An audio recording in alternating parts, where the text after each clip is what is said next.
करण्यासाठी, आपल्याला देव प्राप्त करायचा असेल ना, तर आपला भाव, आपला अंतःकरण आहे हा आपला चांगला पाहिजे. जर आपण भावापासून जर त्या देवाची विनवणी केली, त्या देवाला बोलवलं ना, तर तो देव आपल्या भावा करत आपल्यापर्यंत येतो. देव केवढा आहे तर देव हा संपूर्ण जगत त्याच्यामध्ये सामावलेला आहे. ही जी माया आहे ना, ही माया संपूर्ण जगतावर चालते, परंतु ही माया त्या भगवंताच्या एका अंशावर आहे. कशावर? एका अंशावर आहे. म्हणून ही माया काबीज करण्याचं कार्य हे त्या भगवंताकडे आहे. एवढी मोठी माया असून त्या भगवंताच्या हाताकडे आहे. विठ्ठल विठ्ठल.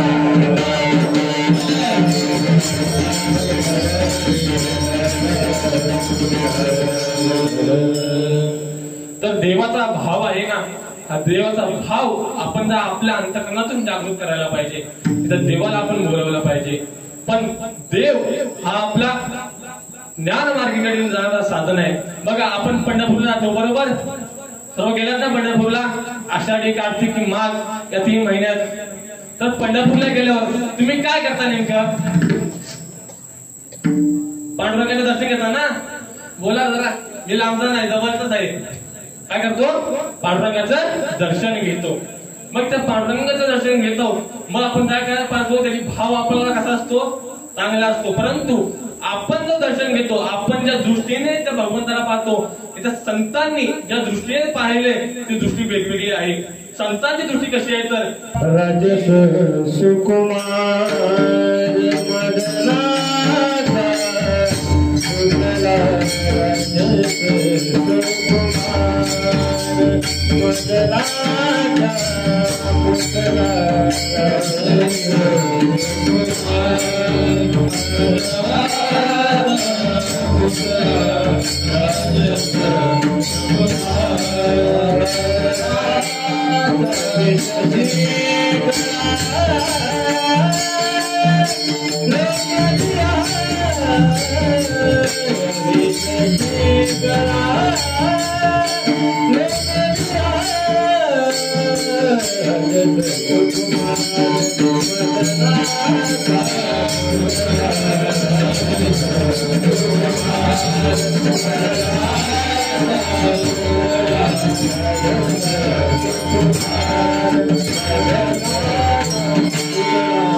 ज्यावेळी ते संत ते पांडुरंगाला पाहायचे ना, तेव्हा स्वतः पांडुरंग त्यांच्या धावा करत होता.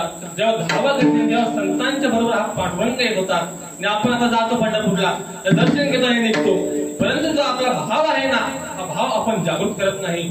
संतांनी आपला भाव प्रकट केला.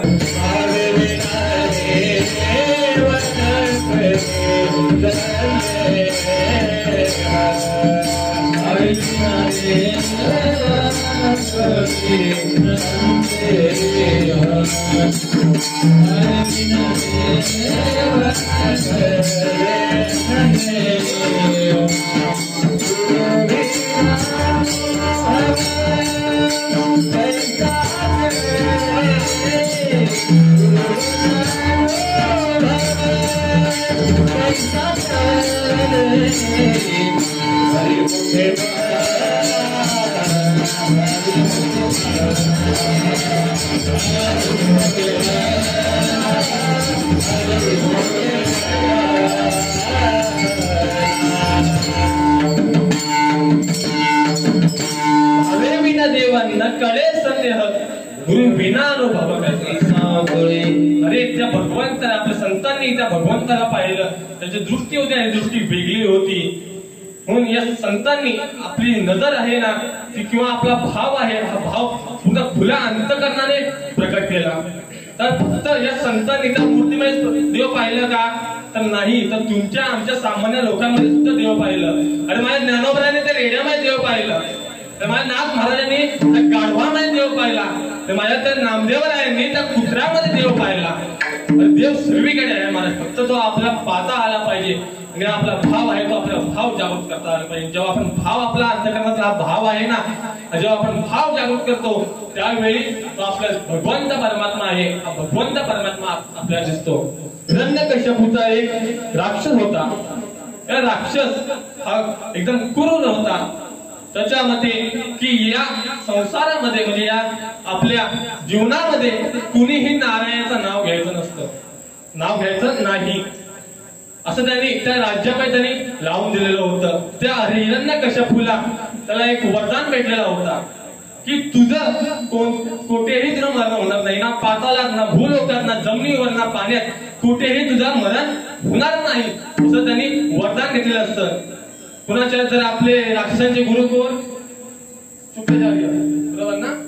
तर या शुक्राचार्यांच्या मदतीने त्यांनी हा वर घेतलेला असतो. परंतु माझ्या भगवंताची महाराज लीलाच ही वेगळी आहे की त्या हिरण्यकश्यपूच्या पोटीत एक प्रल्हाद नावाचा एकदम निश्चिम भक्त त्याच्या पोटी जन्माला आला आणि तो भगवंताचे नामस्मरण करू लागला, नारायण नारायण नारायण नारायण. अरे हा हिरण्यकश्यपूने त्याला संपूर्ण नगरीत सांगून दिलं होतं की कुणीही भगवंताचं नाव घ्यायचं नाही, फक्त माझा नाव घ्यायचा. नाव घेऊन येणे देवाचे हे वृद्ध हिरण्यकश्यपूचे, फक्त माझं नाव घ्यायचं, दुसरं कोणाचंही नाव घ्यायचं नाही. त्यावेळी हा आपला प्रल्हाद आहे, हा प्रल्हाद आपल्या सोबत तो तर नाव घेतोच, पण त्याच्यासोबत त्याचे मित्र आहेत ना, त्या मित्रांनाही तो सोबत घेतो आणि असं करत तो एक दिवस तर दिंडी काढतो महाराज, त्याच्या राज्यात ना दिंडी काढतो. मग ह्या हिरण्यकश्यपूची तळ पायाची मस्त्र जाते. आता त्या आपल्या प्रल्हाद तो खूप चिडतो आणि त्याला तो सांगतो की तो आता तुला तर मी मारणार. मग सर्वप्रथम हा जो प्रल्हाद आहे त्या प्रल्हादाला घेऊन आपल्या एका मोठ्या डोंगरावर जातो. असं आपल्या जवळ डोंगर आहे ना, अशा मोठ्या डोंगरावर जातो आणि तो त्या ठिकाणी त्याला खाईट फिरून देतो. परंतु मला त्याला काही झाले नसतं, कारण त्याने त्यावेळी त्या भगवंताचं नामस्मरण घेतलेलं असतं. त्याचा पहिला दादा फेल झाला, आता दुसरा त्यांनी हत्ती होता, त्या हत्तीच्या पायी या प्रल्हादाला दिलं.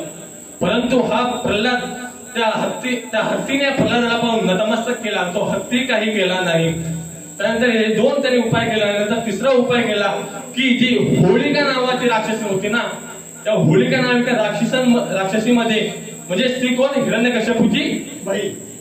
हिरण्यकश्यपूच्या बहिणीने स्वतः त्या आपल्या प्रल्हादाला आपल्या मांडीवर बसवलं आणि अग्नी सुरू केली.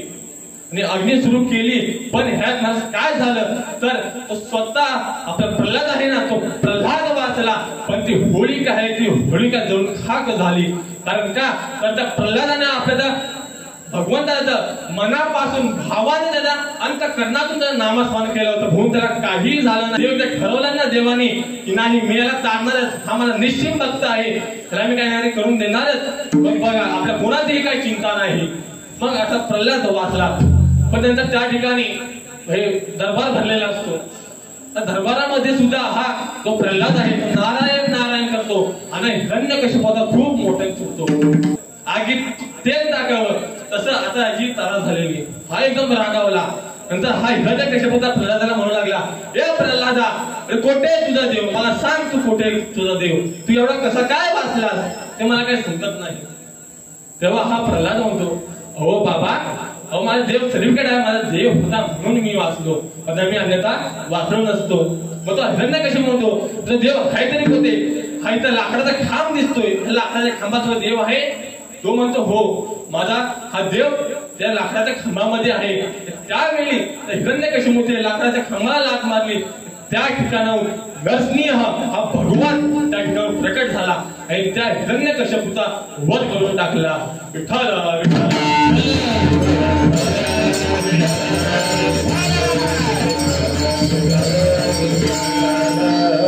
तुम्हाला सांगायचे तात्पर्य म्हणजे काय तर त्या प्रल्हादालाही माहित नव्हतं की या खांबामध्ये देव असेल, त्याला माहित नव्हतं इकडे देव माझ्या प्रकट होईल माझ्यासाठी. परंतु तो आपला जो भाव आहे ना माझा, हा भाव त्याने पूर्ण अंतःकरणातून हा भाव जागृत केला.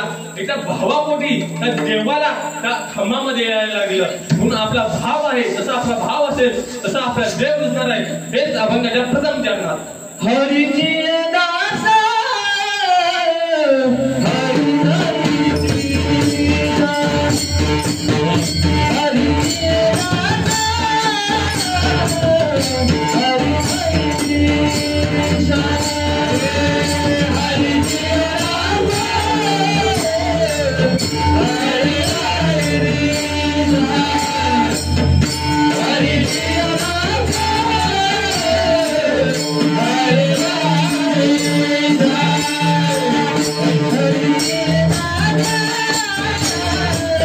Hare